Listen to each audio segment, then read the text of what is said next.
Oli kuwanda boy UG bituufu Kapeesa yandibanga mulamu omulambo mu ddwaliro gye bagamba teguliiyo nabyo mbikuleetedde. Ate ddyo ssanyu jerere eri Lwasa Angel amukubyeko omukazi omulala era wetwogererayo Angel ali maziga nabyo tobisubwa. Ate ye Bobi Wine ne Nubian bakyekoze Italy gye bali nabyo mbikuleetedde. Ate byo ebya sipepa bisesa busesa nabyo n'amalala agasinga kawo togasubwa.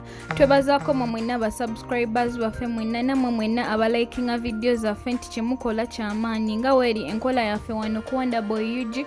Mbadde nkusaba ompere video eno ka like tusobole okweyongerayo era nga tetunageyongerayo Boba Biva Organic agamba go wenna ayina endwadde ez'enjawulo jangu akujjanjabe oterere era nga osobola okumukubirako ku namba ye eriawo wansi wamu ne Hajat Kaloddo omulombi w'edduwa agamba go wenna ayina ebizibu ebyenjawulo jangu akulombere edduwa oterere era nga osobola okumukubirako ku namba ye eriawo wansi katwengereyo n'amawulire gaffe. Ate go maziga merere eri Angel Lwasa oluvannyuma lwa omugagga Lwasa okumukubako ekimyula era nga kigambibwa ono ye bambi omukyala mulungi nnyo asinga Angel era nga bino Angel yabizuulidde ku status ya Lwasa we yabadde nga apostinze ono omukyala. Ate ye Angel naye n'asalawo n'agenda n'apostinga ku status ye nga bu emoji obukaaba ekiraga nti ye alabika akyayagala Lwasa era nga mwenna we mumanyi Lwasa twandisuubira emikolo era emikolo we ginaaba gituuse nange nja kuba njikuleetera kubanga ye omugagga Lwasa agamba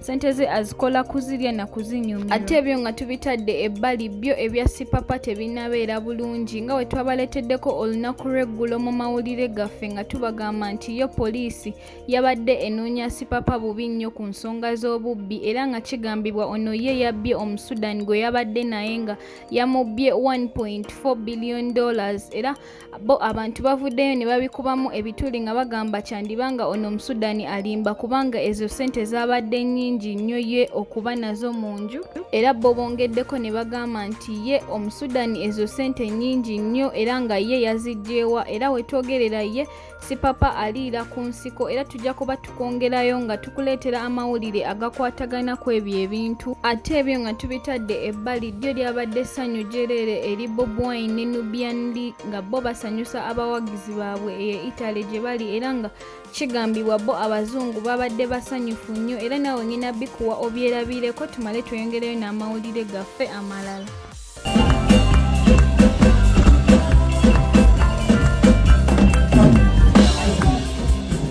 You want to hear the voice of my brother? You want to hear the voice of my brother? Ladies, do you want to hear the voice of my brother? Alright, Nubian. Stop oppression. Oh yeah, oh yeah. Set the people free. Oh yeah, oh yeah. Don't be a victim. Be a solution. The future is my bright world. Standing firm for each other.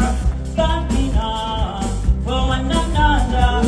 I know we find a way in Africa. Ate ebyo nga tubitadde ebbali kyo kirabika kituufu Kapeesa yandibanga mulamu oluvannyuma lw'abantu abamu okwesitula bo ne bagenda mu ddwaliro gye bagamba nti omulambo gw'omugenzi Kapeesa alabika gyali era bo we batuuseeyo ne babagamba nti gwo omulambo gw'ono Kapeesa tabangayokko mu ddwaliro era naawe ngina bikuwa obyowulirireko era nga abantu balagana empapula eziraga nti bo bagenze mu ddwaliro ne babagamba nti ye tabangayo era nga kino ekintu bambi bo kibalowoozeseza nti ye yandibanga mulamu. Mwebalekwe kumira kuwanda boy UG tubagala nnyo omukama abatukuumire. Documents ze tugezezaako okukozesa amannya ge n'ebifaananyi naye nga tusinze kukozesa bifaananyi okumanya ki ekituufu ekimuliko. Banayawulira nga tayagala kuwuliza byenjogera oli baddembe okugenda n'olekaago teyo netubuuliriza ku buli kimukwatako negonga amazima genyinza okubagamba. Kyobe Musa aka Kapeesa photographer mu ddwaliro lya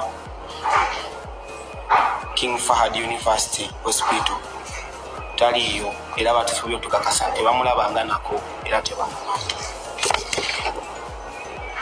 Ge mazima agenkomeredde nze gensemba okumanya. King Fahad Hospital oba King Fahad University Hospital Alkobal Chove Musa taliyo. Oli wa ddembe okuwakana, oli wa ddembe okukkiriza ebyange byenjogera. Ezimu ku files oba ekimu ku kipapula ekimpeereddwa wegibadde emitendera miwanvu kikino tola kukibalaganya okuba bayinza okubaninga live yange ayira mwana gwe banaye akati kyenjagala nsi okumanya nze ndoomu asinatandika ku acceptinga gundi zamu njagala Joviana ne Brenda bajje batubulire Kapeesa photographer kyali at this time kuba batugamba ali mu ddwaliro lya King Fahad University Hospital Alkobal nga balowooza teriyo omuntu yenna ali Kobal asobola kutuuka mu ddwaliro eryo era nayogeranga asaga nti nja kugendayo ne babakana tisobola kugendayo ndowooza muli mitima gyabwe naye at this time gyenva era ngenda postinga videos ezimu nga ndi mu ddwaliro nkozengayo bu short videos ngenda postinga ku account zange eza TikTok mugenda kuba mulaba.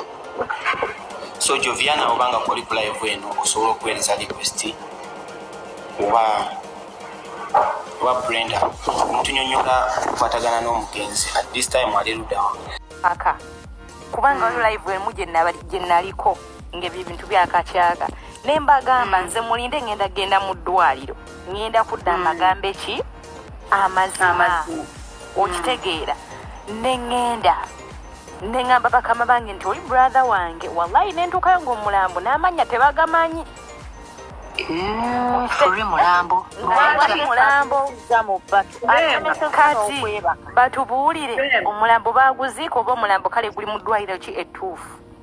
Sooka osimbe wakati kakati bw'oba tolimba gwe tetugenda kebera mutima gwo bw'oba tolimba nga wagamba baboosi bo nti brother wange yafudde era ne basalawo bakuvuge bakutwale mu ddwaliro kyabakwatako ne basalawo bakutwale bakolera okumunyereza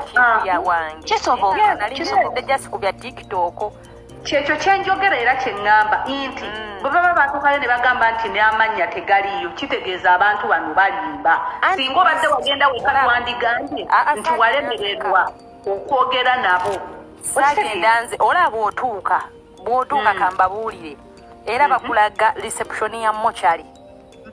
Yes. Naye Rema olina okuwayo ebyongera by'omulambo toyi kasita ogamba mannya kozi nze nange nali nkola kate ID ye nandigijeewa nze nabagamba bugambi njagala kakasa nti oba yooyo okitegeeza kubanga nze nabalimba nti bagambye yafudde accident